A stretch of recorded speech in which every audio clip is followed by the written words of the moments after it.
Hola, ¿qué tal mis queridos estudiantes? Espero que estén muy bien. Como les dejé escrito por Teams, lastimosamente pues hemos tenido dificultades para que nos veamos los viernes y pues hay actividades que nos van a interrumpir un par de clases más, pero tenemos que seguir aprendiendo, tenemos que seguir analizando las cosas que nos rodean en el universo. Ustedes saben que me encanta hablar de eso y espero que a ustedes también les llamen mucho la atención. Pues seguir preguntando cómo funciona el universo, qué pasa alrededor de nosotros y demás. Siguiendo el plan de estudios que tenemos, que ustedes pueden consultar directamente en la página del colegio, allí se encuentra toda la programación de lo que vamos a hacer en los días que nos podamos ver. Pero pues ya hemos perdido 2 viernes, entonces tenemos que actualizarnos un poco para pues no perder el ritmo con el que veníamos trabajando. Esta es una clase especial para exclusivamente mis estudiantes de 604 que ven la clase físico-química conmigo. Si algún papito, alguna mamita está acompañando a su acudido, pues bienvenidos a esta breve y pequeña clase de físico y química. Aquí en este caso vamos a hablar más de física que de química, dada por mí. Soy el profe Leo. Y pues bueno, bienvenidos a este espacio en el que vamos a tratar de aprender un poquitico más sobre las cosas que nos rodean en la naturaleza. Para empezar en este tema, pues vamos a hablar principalmente de lo que es el calor y la temperatura, cuál es la diferencia entre estos dos conceptos y vamos a hablar de algunos ejemplos cotidianos. Es importante porque de todas formas a veces no tenemos claridad, no sabemos muy bien cuál es la diferencia o si hay alguna diferencia entre el calor y la temperatura. Entonces para eso quiero que pensemos un instante. ¿Qué sabemos nosotros sobre el calor y la temperatura? ¿Son lo mismo? Es decir, si yo siento algo más caliente, hay más calor, ¿qué es lo que pasa cuando sube la temperatura? ¿Qué es lo que sube? ¿Qué es lo que aumenta? Eso es lo que quiero que tal vez pensemos un poco acá. Entonces, por ejemplo, el fuego es algo que genera calor. ¿Puedo medir del fuego la temperatura? Podría hacerlo. ¿Qué pasa cuando tenemos un vaso grande con agua tibia? Sentimos la diferencia frente a un vaso con agua fría o sentimos la diferencia cuando tenemos una taza de agua caliente, un agua de panela, un tinto, un cafecito. Entonces digamos que son ideas que usualmente nosotros relacionamos como si fuesen lo mismo, pero pues resulta que no son lo mismo y es muy importante que ustedes entiendan que no son lo mismo el calor y la temperatura. Son dos conceptos que se asocian, pero que no son lo mismo. Digamos, hay una forma de medir el calor particularmente y una forma específica de medir la temperatura. Entonces, eh, cuando hablamos y definimos particularmente lo que es la temperatura mide la energía cinética promedio que tienen las partículas en una sustancia. Y eso lo expresamos principalmente en grados Celsius, en Fahrenheit si estamos en Estados Unidos y en grados Kelvin si lo utilizamos en términos científicos. Digamos que aún hablamos de los Fahrenheit porque hay muchas máquinas que vienen de Estados Unidos y vienen con esa medida. Por ejemplo, los hornos de cocina, muchos vienen con las medidas en grados Celsius y en Fahrenheit. Entonces usted dirá, pero yo he escuchado también lo de los centígrados. Bueno, los centígrados es la escala en la que se manejan los Celsius. Centígrado significa dividido en 100 grados. Entonces, si nosotros pensamos, la medida centígrada lo que hace es utilizar la fórmula que usó Celsius para calcular cuál podría ser el estado de la energía cinética que tiene el agua en diferentes momentos. Entonces, por ejemplo, si tenemos el agua congelada, bajo la escala Celsius, la escala centígrada, que es la que utilizamos el 99% de los países del mundo, la escala centígrada dice que el agua congelada, el agua sólida, se encuentra a 0 centígrados o 0 grados Celsius. Si el agua se encuentra líquida, está entre más allá del 0 y menos del 100. Entonces, el agua es líquida desde más arriba del 0 hasta los 100. Después de los 100, si el agua se encuentra a una presión atmosférica como la del nivel del mar, va a evaporarse, entonces va a pasar a estado gaseoso. Cuando el agua pasa a estado gaseoso a una presión atmosférica específica, que es la que tenemos al nivel del mar, hablamos que entonces tenemos más de 100 centígrados. Entonces tenemos la escala basada en el agua. Kelvin, Lord Kelvin fue un investigador también que utilizó una escala diferente para medir la temperatura, pero digamos que internacionalmente se puede utilizar muchísimo el Celsius y el Kelvin. El Fahrenheit aparece solamente cuando a los queridos gringos se les ocurre utilizar un sistema de medida diferente que los demás. Pues bueno, están loquitos, dejémoslos. Entonces ellos generan sus máquinas principalmente en Fahrenheit. Y digamos que en términos de cocina se suele utilizar mucho esta medida porque, como les digo, los hornos eran creados con estas escalas de temperatura. Pero entonces, cuando hablamos de que la temperatura mide eso de la energía cinética, ¿a qué nos referimos? Pues si nosotros pudiéramos mirar muy pequeñito ya lo que está pasando en el agua, ¿cómo se vería el agua? Pues el agua tiene unas partículas, bueno, todo está hecho de partículas, pero pensemos en el agua. En el agua hay pequeñas partículas que son las moléculas del agua. Y esas moléculas del agua todo el tiempo se están moviendo. ¿Sí? Entonces, miremos que las partículas que tenemos dentro del agua se están moviendo, así como en la imagen que tenemos acá. Entonces, esas partículas, entre más energía tengan, van a mostrarme mayor temperatura. Entre menor energía tengan, pues van a mostrarme menor temperatura. Por eso cuando Celsius inventa la escala centígrada, entonces dice, bueno, cuando las moléculas están muy quieticas, muy pegaditas unas con otras, como cuando nosotros estamos así con un helaje terrible, entonces estamos más pegaditos unos con otros, la energía cinética es menor. Pero si tenemos muchísima energía, salimos corriendo como a veces que no deberían salir a correr en descanso, pero salen a correr a descanso. Con esa energía, esa cantidad de energía que tienen tan grande, pues significa que se mueven mucho más rápido, se desplazan por más espacio. Entonces la energía cinética, allí en este caso, pues aumenta mucho. Para el calor, digamos que ya para el calor, la cuestión es diferente. Como les decía, entonces la cuestión de la temperatura es esta medida que me da el movimiento de las partículas.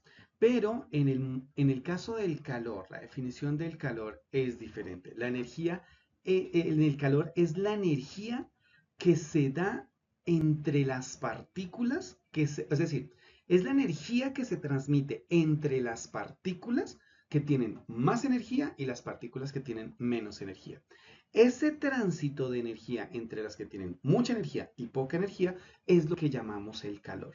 Es una energía, ¿sí? No es una relación media de la energía cinética, particularmente cinética, sino es una transferencia de energía de partículas de mucho movimiento a menos movimiento. Entonces, por ejemplo, el calor siempre fluye de los objetos que están más calientes a los objetos que tienen menos calor, que nosotros los llamamos cuerpos o objetos fríos. Cuando hablamos de eso, significa que los cuerpos que tienen más energía desplazan su energía calórica hacia los cuerpos que tienen menos energía. Eh, Siempre, una de las leyes de la termodinámica es que los dos cuerpos siempre van a querer estar en equilibrio térmico. ¿Qué significa el equilibrio térmico? Que quieren estar con la misma cantidad de energía. Por eso si pensamos, si yo coloco un cubo de hielo dentro de un vaso con agua líquida, el hielo, que tiene menos energía, va a absorber el calor del agua líquida hasta que las dos se encuentren con la misma cantidad de energía. En ese momento yo puedo medir una relación de temperatura. Entonces, el concepto de calor es un poco complejo, pero digamos que con el tiempo lo vamos a poder ir explicando mejor. Ya cuando estemos más grandes vamos a tener herramientas eh, físicas que me permitan medir con más precisión esto que llamamos el calor. Si pensamos en situaciones cotidianas donde tengamos esta cuestión del calor, una de las formas más fáciles de verla es cuando se conduce el calor, ¿sí? Entonces es lo que llamamos nosotros la conductividad térmica. Si pensamos, tal vez en algún momento ustedes ya hayan sentido un metal que está expuesto al sol, se deja mucho tiempo al sol, ustedes lo van a tocar y está supremamente caliente. Él ha recibido una radiación solar y se ha calentado. Los metales se calientan fácilmente y se enfrían también muy fácilmente. Ellos tienen una propiedad que nosotros llamamos la conductividad térmica y tienen una relativamente alta capacidad calorífica. Es decir, si nosotros colocamos un trozo por ejemplo, un ejemplo sencillo, pensemos en una olla. ¿Sí? Nosotros cocinamos en una olla porque las ollas están hechas de un metal, pueden ser varios metales, que tienen una excelente conductividad térmica. Es decir, cuando las coloco en el fogón, van a absorber el calor miren aquí, absorben el calor de la reacción química que se da cuando se produce el fuego. Entonces, ese calor es absorbido por el metal y es transmitido del metal a lo que esté dentro de la olla. Por ejemplo, puede ser que estemos haciendo una sopa. Si estamos haciendo una sopa, pues entonces se calienta la sopa porque se calienta el agua. Dentro echamos las papas, echamos la carne, echamos lo que sea. Y entonces el calor que viene de la reacción química del fuego pasa a la olla. De la olla que es metálica, esa energía se transfiere rápidamente al agua y del agua se transmite a las diferentes cosas que están formando la sopa. Si tenemos, por ejemplo, estamos asando una pechuga de pollo, si colocamos la sartén, la energía calórica que se genera por la reacción química del fuego pasa a la sartén. Esa sartén transmite muy bien y muy rápido el calor a la pechuga para poderla preparar. Entonces, esa conductividad térmica, esa gran capacidad calórica, pues le permite que lo utilicemos nosotros para ese tipo de cosas. Por ejemplo, debido a esa capacidad calórica, debido a esa alta conductividad térmica, es que no tenemos ropa hecha de metal. Si nosotros nos colocáramos ropa metálica, pues el calor de nuestro cuerpo fácilmente pasaría al metal y del metal pasaría al sistema externo, es decir, al medio ambiente, a la habitación, a donde esté usted con una ropa metálica. Entonces, si nosotros estamos a una temperatura menor que el entorno en ese momento, pues nuestro cuerpo va a empezar a enfriarse muy rápido. Y uno diría, bueno, está bien, no habría mucho problema. Pero pensemos en situaciones de climas un poco más intensos. Imaginemos que estamos en una Bogotá, en estas épocas que tenemos heladas, que llueve mucho y que está helado en la madrugada. Imagínese usted con una cobija metálica, pues el calor que usted tiene en su cuerpo se va a disipar, va a salir muy rápido al entorno para tratar de calentar a toda Bogotá. Entonces va a empezar usted a sentir muchísimo frío, se van a enfriar muchísimo. Y si estamos en la costa recibiendo una cantidad de calor brutal, pues efectivamente ese calor va a ser atrapado por la ropa metálica y transmitido a nuestro cuerpo. O sea, no nos vamos a poder defender del calor de la costa con una camiseta metálica, porque nos vamos a empezar a fritar, nos vamos a quemar. Entonces, eso hace que los materiales, dependiendo de los tipos de materiales, pues tengan diferentes aplicaciones. Por ejemplo, la madera y el plástico suelen ser aislantes naturales, ¿sí? Digamos que ellos tienen la capacidad de no transmitir tan rápido el calor. Digamos, por eso utilizamos, por ejemplo, la madera para el carbón. Mm, si vamos a hacer un asado, pues utilizamos el carbón que se produce a partir de la madera. Ese calor que produce la madera, miren que si bien puede ser bastante alto, puede producirse mucho, no acaba la madera en un instante. Dura un cierto tiempo hasta que agota toda su capacidad calórica. Entonces, por eso utilizamos la madera para este tipo de cosas. En algunos países, no en Colombia en particular, bueno, algunas regiones de Colombia sé que sí lo hacen, pero no es la mayoría. Principalmente en países europeos, digamos que mucho más que todo en Estados Unidos por las planicies que tienen y demás, utilizaban muchísimo la madera como fuente de construcción para todas las casas. Eso tenía sus pros, tenía sus contras, pero principalmente era porque no permitía que en las épocas heladas, que es el invierno y parte del otoño, pues el calor de la casa se fuera muy rápido. Y que en el verano, principalmente, pues todo el calor de las casas, todo el calor que está fuera de las casas, pues entrara a las casas y zancochara a la gente. Entonces digamos que estos son materiales que son bastante aislantes, no 100% aislantes. Digamos que los materiales eh, no existiría un material 100% aislante del calor. Todos absorberían y emitirían calor de cierta manera, solo que algunos lo hacen con mayor velocidad y otros con menor velocidad. Hay materiales que hoy en día la química ha diseñado que son excelentes aislantes térmicos. Materiales como por ejemplo la fibra de carbono. La fibra de carbono es un material que es muy buen aislante térmico, tiene otras propiedades electromagnéticas sirven para utilizarlo en diferentes proyectos. Algunos tipos de aleaciones metálicas con carbono. Por ejemplo, las misiones espaciales que ingresan a la Tierra en transbordador, pues utilizan este tipo de material en el pico o en la panza del transbordador para soportar esas temperaturas tan altas, ese calor excesivo que se genera en el rozamiento de la nave contra el aire. y pues que no se vaya a derretir la nave espacial cuando está ingresando a la Tierra. Entonces, inclusive los aviones de altas velocidades, pues también tienen estos materiales. Entonces, hay muchísimas formas en las que podemos ver cómo se aplica el uso de los materiales aislantes y los de alta conductividad. Mm, entonces, por eso es que cuando pensamos en ¿para qué me sirve saber si un material es buen conductor o no es buen conductor del calor? Pues me sirve para saber qué aplicación le puedo dar a ese material. Y eso es algo que, por ejemplo, con la física, con la química, con las ingenierías, se utiliza para la producción de diferentes materiales. Inclusive, por ejemplo, cuando tenemos el celular está hecho de materiales que en ocasiones pueden disipar muy bien el calor. Eso hace que también suban los costos de los celulares. Los celulares más costosos es porque los materiales que tienen disipan muy bien el calor y no hacen que las partes que procesan la información se recalienten y empiecen a ponerse más lentos. Eso es lo que hace que las máquinas empiecen de pronto las computadoras, los materiales digitales, puedan empezar a verse un poco más lentos. Los materiales pierden resistencia con el tiempo, se vuelven mejor, ya no disipan también el calor y se quedan absorbiendo el calor. Y al hacerlo, pues el flujo de electrones, que es donde pasa la información, pues se disminuye también un poco. Y eso hace que el equipo ya no sea tan efectivo. Eh, Parte de eso tiene que ver con un principio que utilizan los ingenieros, que es darle como un tiempo útil, se llama un tiempo de frutabilidad, tiempos de frutabilidad, que es cuánto quiero yo que dure esa máquina. ¿Sí? Entonces ellos lo hacen con la intención de que la máquina dure solamente ciertos años para que las personas necesitemos comprar una nueva máquina. Es parte de la economía, es parte del capitalismo que hace que las máquinas no sean podrían ser mucho más duraderas con ciertos materiales, pero pues ellos, los ingenieros lo hacen porque pues necesitan el negocio. Mm, por ejemplo, los radiadores de los carros, de las motos, si ustedes tienen en la casa un carro, tienen alguien que tenga un carro, una moto, los radiadores disipan el calor para que los motores no se sobrecalienten y no se dañen.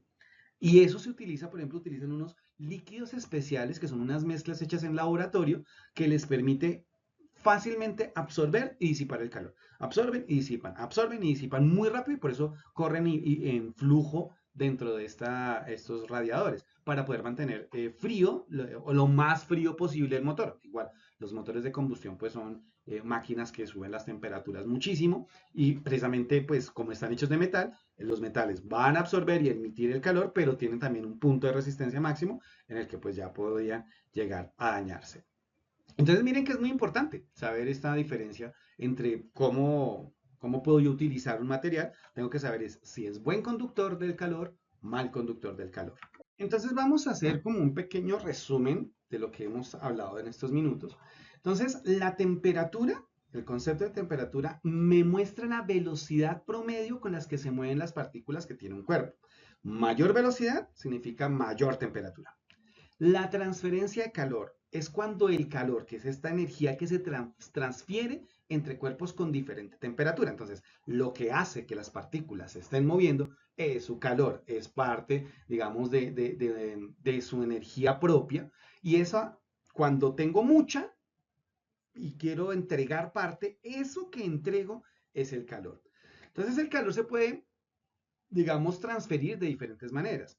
Dependiendo del material, pues cada uno de los materiales tiene diferentes capacidades de conservar el calor.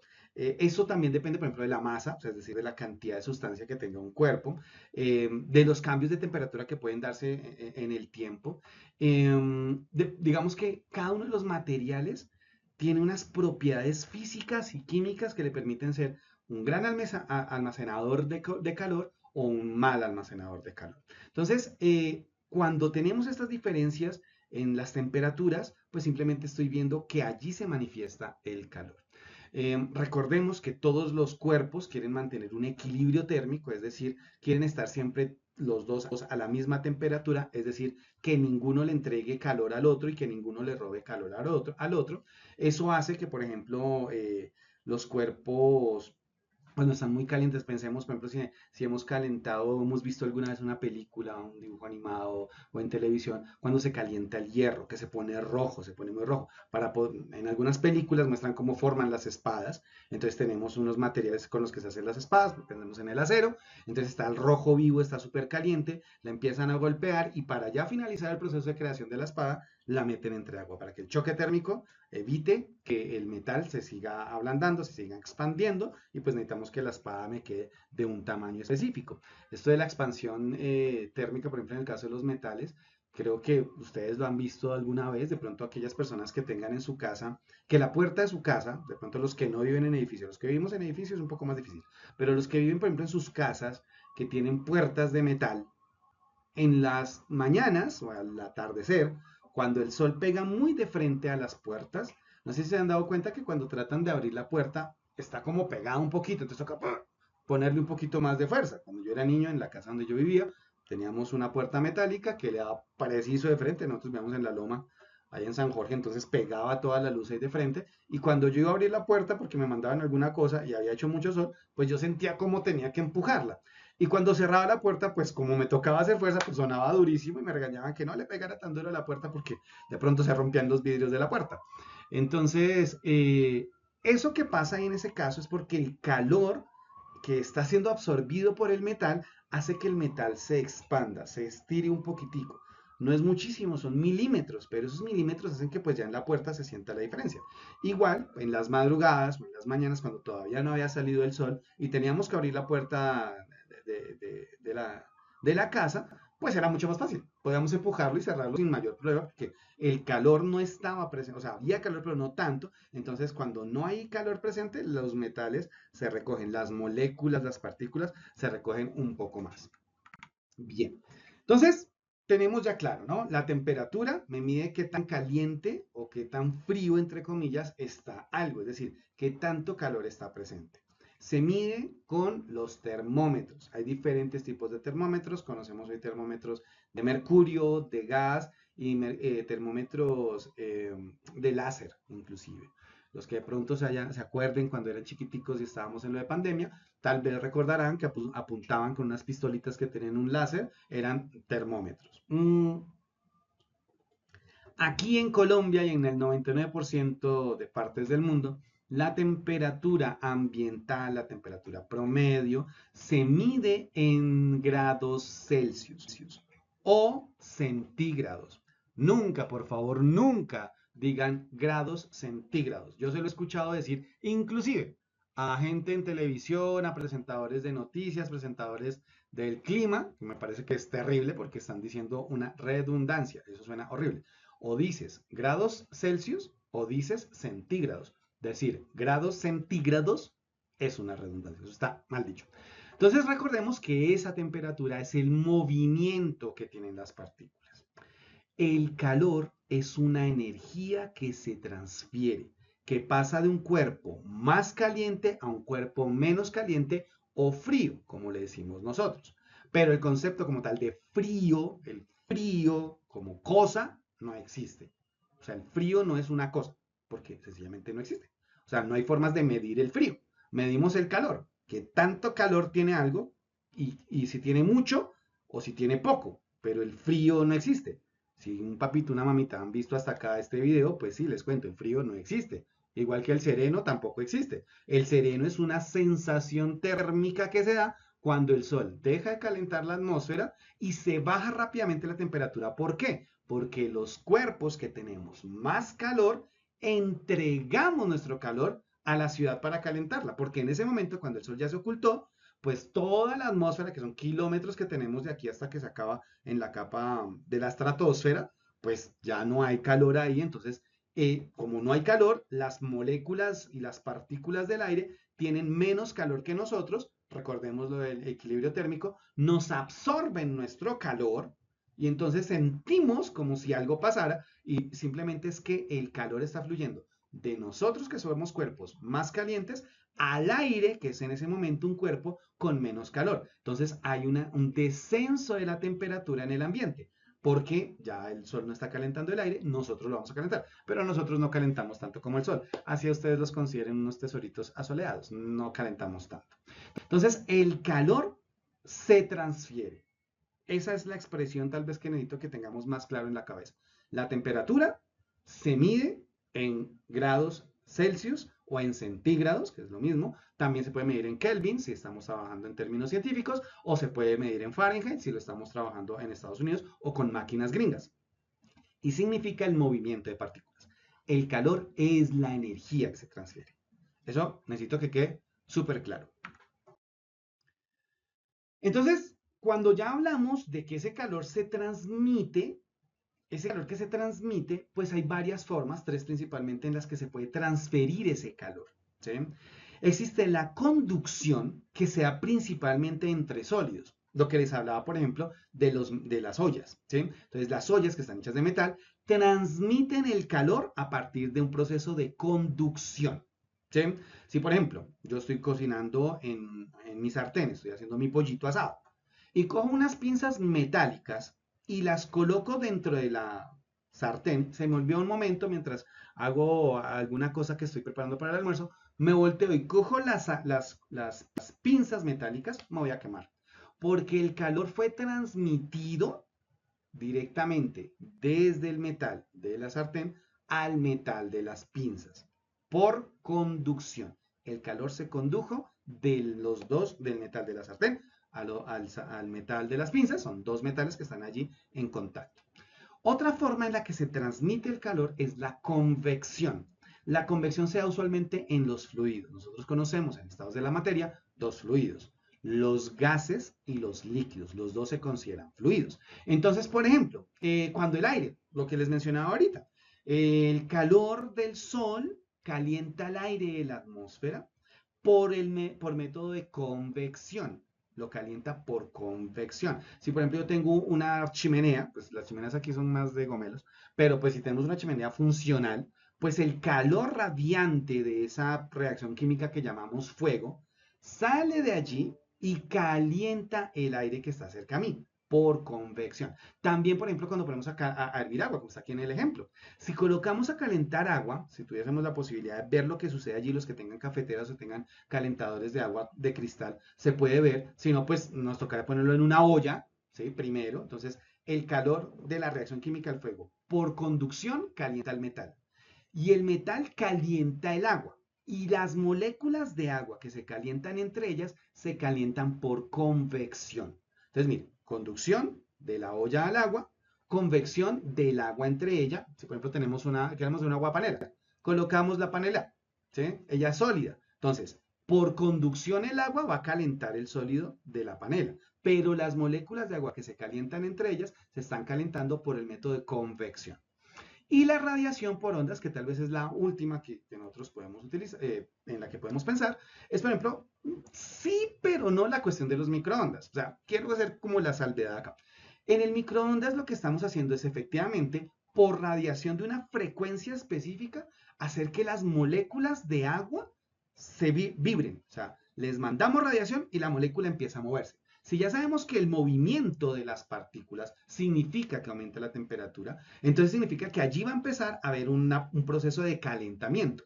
Esas moléculas de agua empiezan a calentar todo lo que esté alrededor por convección, pero calenté las primeras moléculas de agua por radiación. Digamos que también, por ejemplo, bueno, la energía solar, cuando llega a la Tierra, o sea, entre la Tierra, acuérdense que entre la Tierra, la estratosfera de la Tierra, la última capa de la Tierra, y el Sol, no hay aire, no hay nada, hay vacío. Principalmente hay ausencia de materia. Eso lo hablamos en clase cuando estamos hablando del origen del universo. Entonces, en ese caso, la radiación que se produce por la reacción termonuclear cuando explota el helio y el hidrógeno dentro del Sol, irradia. Y esa radiación viaja por todo el espacio vacío y choca con la atmósfera. Cuando esa radiación, que es una energía radiante, choca con la atmósfera, calienta las capas de la atmósfera por radiación. Entonces mire que el calor se transmitió en ese caso por radiación. Ya después hay el calor que entra a la Tierra, que entra a la atmósfera superior comienza a mandar el calor por convección, porque el aire es un fluido. espero que tengamos como en la cabeza todo esto que estoy diciendo y que, bueno, sea un poco más sencillo de comprender a la larga.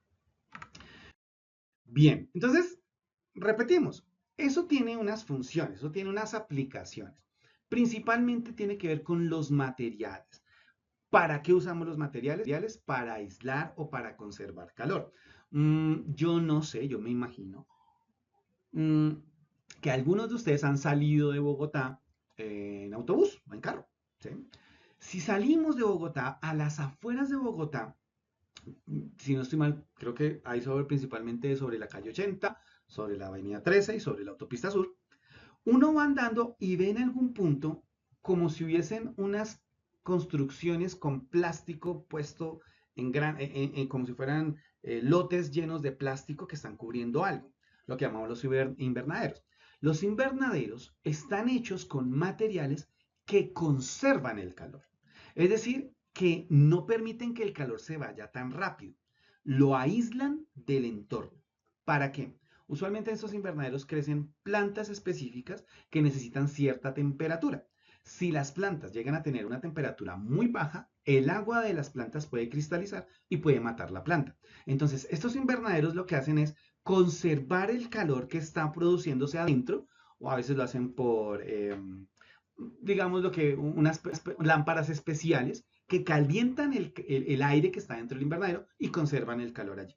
Entonces, eso, tener la posibilidad de aislar un entorno, pues nos permite, digamos que a los humanos, transformar muchos de los entornos que tenemos para tener alimentación específica, o bueno, inclusive a veces ni siquiera es por alimentos. Por ejemplo, aquí en Colombia se utiliza mucho para la conservación y la reproducción de flores, porque Colombia es un país exportador de flores. Para poder tener las flores, hay que tener, la planta tiene que tener cierta temperatura. Y pues aquí tenemos cambios de temperatura. Entonces nos inventamos unos invernaderos para conservar el calor específico que necesita esa flor, por ejemplo las rosas, para que en el momento que se vayan a vender para las fiestas de San Valentín en Estados Unidos, pues tengamos todas las flores que necesitamos. En el caso de las casas, pues digamos que en Colombia, debido a nuestro clima tropical, eso no es tan evidente. No es fácil verlo porque aquí no tenemos como los fríos extremos que ocurren cuando tenemos una temporada de invierno, ni tampoco tenemos los extremos brutales que suceden en un verano, que la gente se muere sofocada. Pero muchos países del mundo sí tienen estas estaciones y ellos necesitan tener casas que se mantengan aisladas de las condiciones externas. Sí, por ejemplo, aquí en este ejemplo, estas dos casitas que tenemos acá, la casa que está aislada, miren, las dos casas están más o menos del mismo tamaño, tienen el mismo bombillo por dentro y tienen una temperatura externa. Si yo coloco una lámpara desde acá y estoy calentando allá esas dos casitas, la casa que está aislada, aunque tiene el bombillo, permite que el calor salga lentamente y que no ingrese ningún calor o muy poquito. Lo que hace que, por ejemplo, tengamos una temperatura que estaría bastante tibiecita, bastante templada, como le decimos acá, de 22,3 centígrados. Pero si tuviésemos una casa metálica o con materiales que no son aislantes, la casa se va a calentar no solo por el bombillo, que me va a mantener más o menos por encima de 20 centígrados, sino el calor que se produce desde afuera, por ejemplo, con una radiación, si fuera una lámpara o si fuera el sol. Entonces se va a calentar mucho más. Ya estar dentro de la casa a 48 centígrados, eso es para deshidratarnos. Prácticamente es una temperatura demasiado alta para que nosotros la podamos soportar. Entonces no tendrá sentido hacer una casa así. Estos materiales, por ejemplo, se utilizan, de pronto, pregúntenle a los papitos, a las mamitas, si saben lo que son los baños de saunas. Los baños de saunas son construidos con materiales aislantes que evitan que el calor salga. ¿Para qué? Para subir mucho la temperatura. Entonces se suele utilizar en algunas terapias médicas, algunas veces lo hacen también por diversión y hacen que la gente sude muchísimo y el calor no sale, no se disipa, porque está muy bien, digamos que construido para que el calor no salga. Eso es entre algunas de las cosas que hay. Digamos que, por ejemplo, hoy en día se utilizan muchos materiales de última tecnología mmm, para poder construir edificios y casas que no tengan un gasto energético adicional cuando quieren conservar eh, su calor. ¿sí? Entonces digamos que esto sucede en países que tienen desarrollos tecnológicos muy grandes y que necesitan que en el invierno no gastar tanta energía en calentadores de entorno o que en el invierno no tengan que calentar tanto o que en el verano no tengan que utilizar tantos sistemas de refrigeración de aire acondicionado, sino ver cómo logran hacer materiales que permitan disipar y controlar el calor que se produce dentro del edificio. Bueno, creo que ya, pues para finalizar esta clasecita, eh, hay que tener entonces como tres ideas claras. La diferencia entre el calor y la temperatura. El calor es la energía que se transfiere, mientras que la temperatura es la medida del calor en un cuerpo o en un ambiente, es decir, el movimiento que tienen las partículas, que tiene ese objeto, ese cuerpo, ese entorno. En la vida diaria siempre encontramos las dos cosas. El calor no puede estar aislado de la temperatura y la temperatura no está aislada del calor. Entonces cocinamos porque tenemos la capacidad de transmitir el calor, calentamos los cuartos, climatizamos espacios porque podemos hacer ya hoy en día reconociendo las propiedades de estos materiales frente a la temperatura, cómo se portan ante el cambio de temperatura y la transferencia de calor, podemos utilizarlo.